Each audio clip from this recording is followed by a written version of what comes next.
Hi, my name's Isaac, and this is a brand new 2024 Buick Envista Avenir, and today I'm gonna review it for you guys.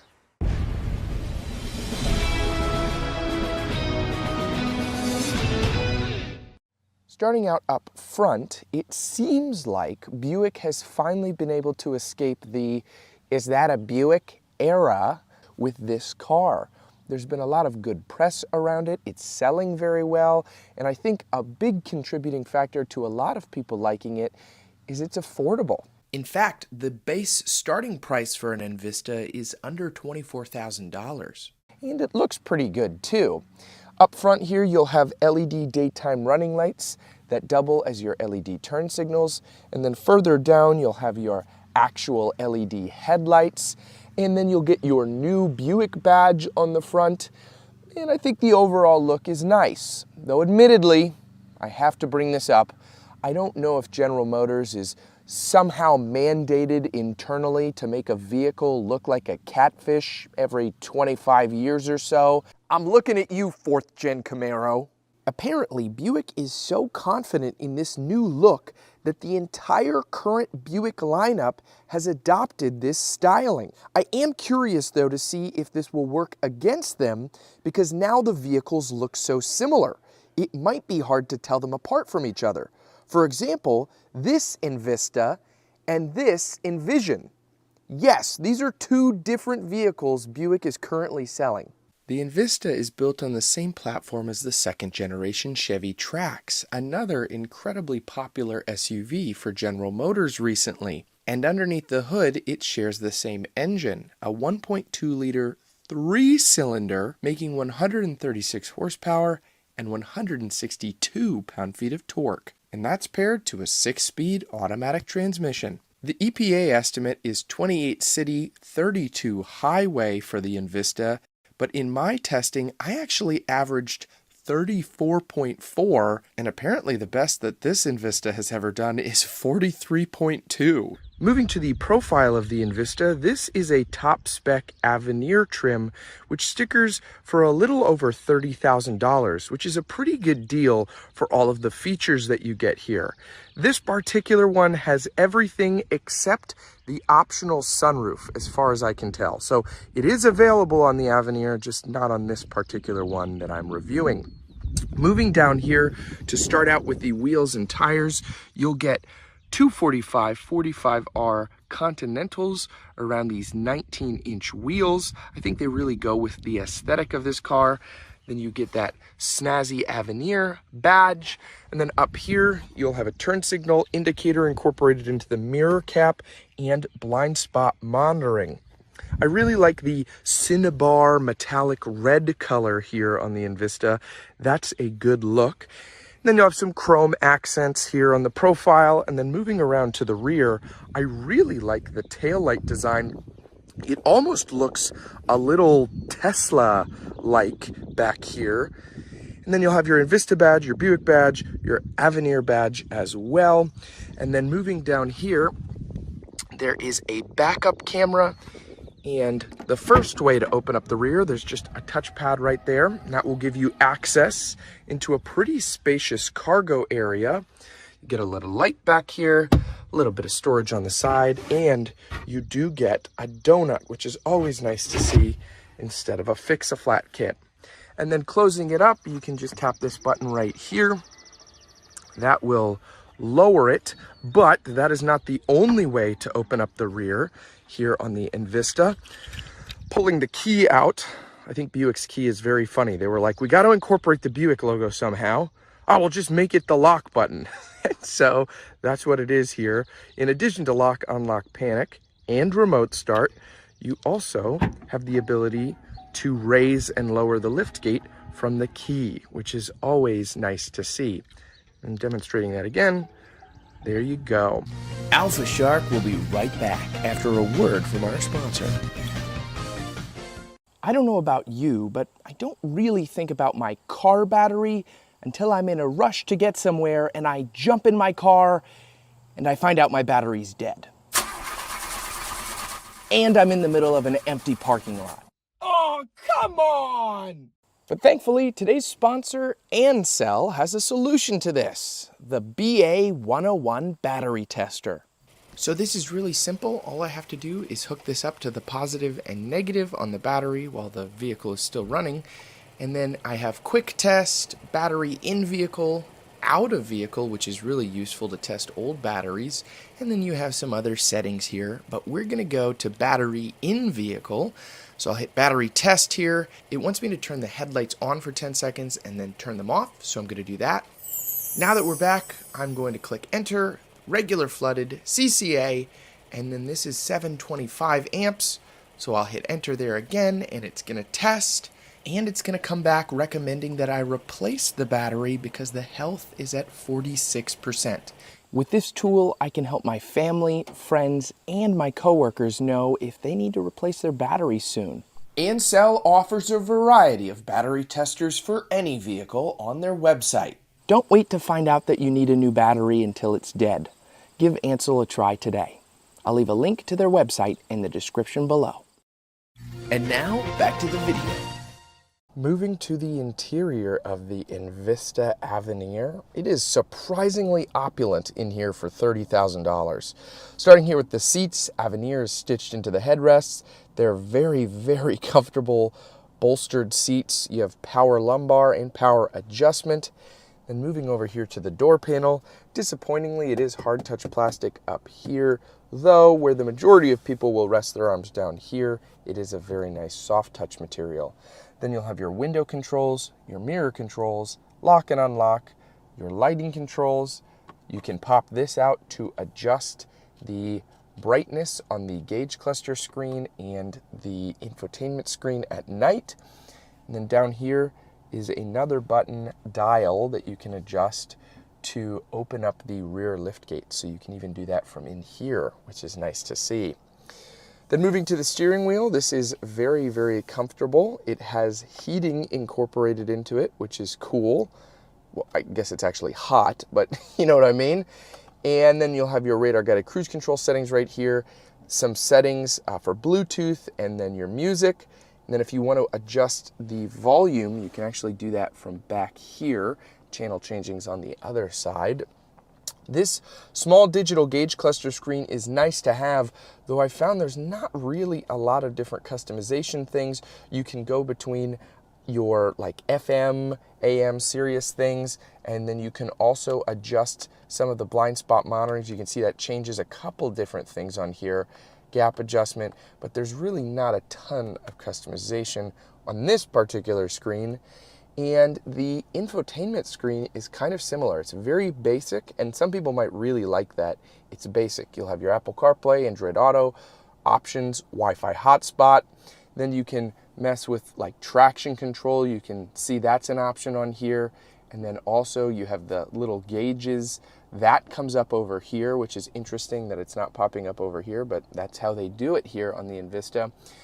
If I had to levy one complaint about this infotainment system, it does something that confuses me. So if you click climate, you have the option to adjust where your air is coming from with the climate controls.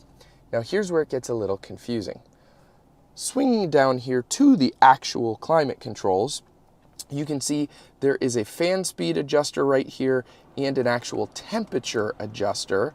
So those are physical buttons. AC is a physical button. This climate thing, this just pulls up the climate controls on the screen. Max, air recirculate. Like, okay, cool. So there's like half physical, half digital. Then the odd thing is 1, 2, 3, these 3 buttons are all blank switches. And I thought, oh, maybe there's like an option for cooled seats because you have heated seats right here. So that's why they're blank switches. Nope, as far as I can tell, these are blank switches across the board on the Envista. Like there's nothing that goes here because this is the highest trim. And as I mentioned before, the only thing this is missing is a sunroof. So I don't understand why Buick couldn't put physical buttons here to adjust where the air is coming from. That's kind of odd to me.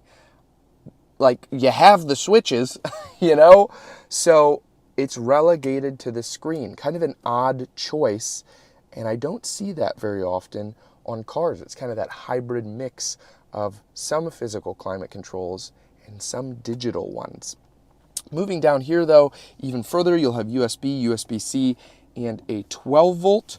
Then you'll have a wireless charger, auto engine start stop. So if you come to a stop at a stoplight, for example, it'll shut the engine off to preserve fuel, and then it'll kick it right back on when you hit the gas and start going. Lane departure warnings right down there. And then I am thankful this has a regular shifter. It's not a crazy set of dials or buttons. Throwing it into reverse, you get a standard backup camera, pretty decent quality, and it does have guiding lines that spin here. It would be nice to see a 360-degree camera system on this, but this is a fairly equipped backup camera as it stands. Moving further down here, you do have an electronic parking brake, little storage area, cup holders, and then opening this up, you have even more storage, and then just an endless void down there. There is no USBs or anything like that.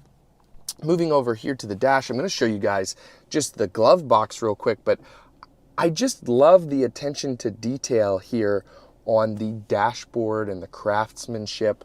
It's very, very nice. You get a pretty good sized glove box in there. And then moving up here, you have an auto dimming mirror. Your center dome light. Yes, it's just one dome light. It looks like it's two, but there's just one in there. Then you'll have OnStar, and then folding this down, you get a nice little mirror like on other cars. Overall, that pretty much is going to wrap up the front end of the Envista right here. Moving to the rear seats of the Envista, it is pretty spacious back here. I'd say I have maybe 4 or 5 inches of legroom with where I'd sit at 5'9". And spinning this around, I have about 2.5, maybe 3 inches of headroom. So definitely spacious for the small form factor of this SUV. Folding this down, you do get a nice armrest with cup holders. And then in the center right here, you do have USB and USB-C and a little endless void tunnel. But this time it's going sideways. Then you have 2 little pockets right here. It's nice that both rear seats include pockets. You know, a lot of vehicles, they only give you 1 pocket. And then the seats are super nice back here too. Doesn't feel like a compromise. They're not heated, unfortunately, but they are still very, very comfortable. The door panels, though, are pretty much hard touch plastic, except down here where this is soft touch. But again, for the price point, this is a very nice small SUV. All right, driving the Buick Envista. This handles pretty nicely. It's got good acceleration. If I lay on the accelerator, it picks up pretty quick, and the braking is very nice as well. It has a little bit of body roll around corners, and the acceleration isn't the fastest, but it does get up to speed fairly quickly. And it's a comfortable overall ride. These seats really aid in that. They are so plush. And let's be honest, you think of Buick as your grandparents' brand. I know I do. My grandfather had a Buick for many years, and so that's kind of what it's associated with. And Buick has tried to escape that brand identity for quite a few years now with their "Is that a Buick?" ad campaign. But I think what they discovered is when you try really hard to escape an identity that you have, the internet just makes fun of you. And so I don't know how many Buicks they sold based on that campaign, but I know that they didn't really escape that till this car.